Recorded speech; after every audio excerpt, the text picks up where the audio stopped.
Hi folks, welcome to Barb Makes Things. Today I'm going to show you how to safely and effectively use craft knives.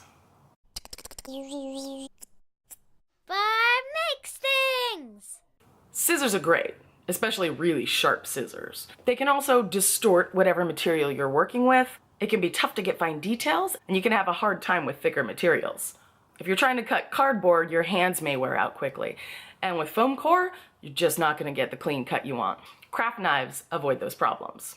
All right, on to what you need, or more accurately, a few of the options that you have. First of all, if you don't know, X-Acto is a brand of craft knife, and hardly the only brand. As with Dremels, many people refer to the tool by that well-known brand name. There's also Fiskars, maker of scissors, Excel, and Olfa, just to name a few. Then there are a bunch of kinds of blades. Blades and handles are generally interchangeable among different brands, but there are a couple sizes of handle and blade. One of the most common is a number 11 blade, which looks like this with a fine point. A number 11 will do just fine for a wide variety of materials and situations. A number 10 blade is curved and works well for plenty of things, including carving. I mean, look, it looks a lot like the shape of my pocket knife. Number 16 blade is a scoring blade, and it does as the name suggests. Since it's so small, it's best used for lightweight materials. Then there are a couple chiseling blades, number 17 and 18, which are narrow and wide, respectively. A number 2 blade is wider than 11, but with a similar shape. Like the 18 heavyweight chisel blade, it needs a knife that's made to hold wider blades. But again, multiple brands make knives that'll hold these. Then you've got your snap-off blades, and rotary blades, and utility knives, and swivel blades, and whatever this thing is, and there's a lot. There are also lots of kinds of handles. There's your super basic metal textured handle. Here's a simple shape that's grippy near the blade. A curvy, seemingly ergonomic one. There's this finger thing. And handles for those larger blades I mentioned before, like this rugged one and this bulby thing that fits really nicely in the hand. This one by Olfa and this one by Fiskars are currently my favorites in terms of shape and how they're weighted. You'll probably want to protect the surface you're working on from the blade, and the blade you're working with from the surface. You can use a cutting mat like this one, or even just a stack of cardboard. As I said in a previous video about safety, the best way to stay safe is to pay attention and think ahead. What happens when the situation you're in goes wrong? When you're deciding which direction to cut, think about what gives you the most control, and where the pressure that you're applying will go when it slips. If you're using a craft knife to clean up a 3D print, always cut away from you, or if towards you, make sure it goes into a stop. For flat materials, cutting in this direction may give me good control, but if it slips, cutting this way means that if it slips, it goes well away from me, but I don't have very good control. Hand here, ouch. If I cut sideways or at an angle to the side, assuming I don't have someone sitting right next to me, I have good control, and I don't have to worry about getting cut when it slips. Sideways is a good way to cut. If I need to cut in this direction then, I can just move my material, or myself if need be.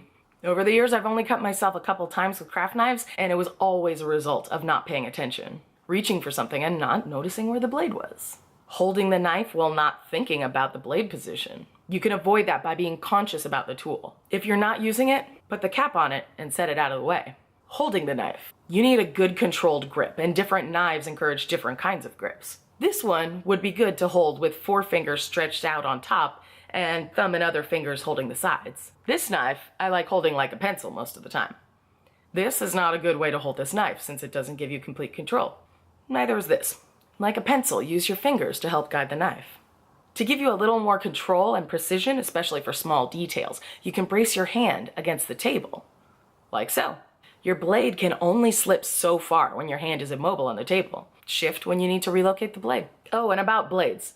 A sharp blade is a safe blade. If you haven't heard that before, it might sound a little counterintuitive, but think about this. Your blade's been used a lot, and it's gotten quite dull, and as a result, it has a harder time cutting through the material. You have to apply more pressure to get it to cut, and then when it slips, control is out the window.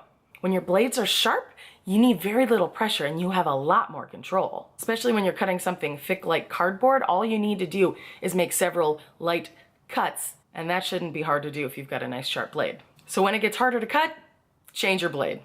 Just do it. It's easier and safer. For doing paper cuts, I have a few tips. Some people draw patterns on the back of their paper. Some use spray adhesive to attach a drawing to the back. I personally like taping my designs to the front with painter's tape or masking tape or paper tape. These types of tape will come off cleanly if you're careful. Then I cut through the pattern and the final paper together. I don't tape the whole thing onto the cutting mat since, as I mentioned before, it's important to be able to move your material. You'll have an easier time with paper cuts if you start with the center and the smallest, most detailed cuts. Once you've cut all that outside material off, you'll have less to hold on to for the center. Sharp corners like these should be started at the corner. It's easier to be precise about the beginning than the end. Little presses of the knife can be useful for super tiny details. When you've cut around the whole pattern, you can remove the pattern paper and flip it to see where you didn't get all the way through. Then just complete those cuts. When cutting straight lines, rulers and straight edges are useful. If you have a younger person who's still developing their dexterity, consider using a triangle so they can hold it still and keep their hand a little farther away. Speaking of younger people, I've found that kids under 7 or 8 are still developing the dexterity that's necessary to use a craft knife. It's a good idea to supervise older kids and help remind them of safety procedures, but if they're able to make controlled cuts with scissors, they might be ready for some simple knife cutting. For those who aren't quite there yet, there are cardboard cutters like this one, which works a little bit like a pumpkin carving knife. It's still sharp enough to cut skin, but not as easily as a sharp knife. You just have to keep an eye on where your hand is while you cut. So those are some basic tips for using a craft knife. I'd love to hear your tips and tricks in the comments down below and what you've made or what you'd like to make. Thanks for watching. Have a great day. Make sure to take a look at some of my other builds and how-tos. There are a lot of them. Don't forget to subscribe, and if you click the little bell, you'll be notified whenever I upload a new video. If you'd like to get videos a little early and support my channel, you can visit my Patreon page.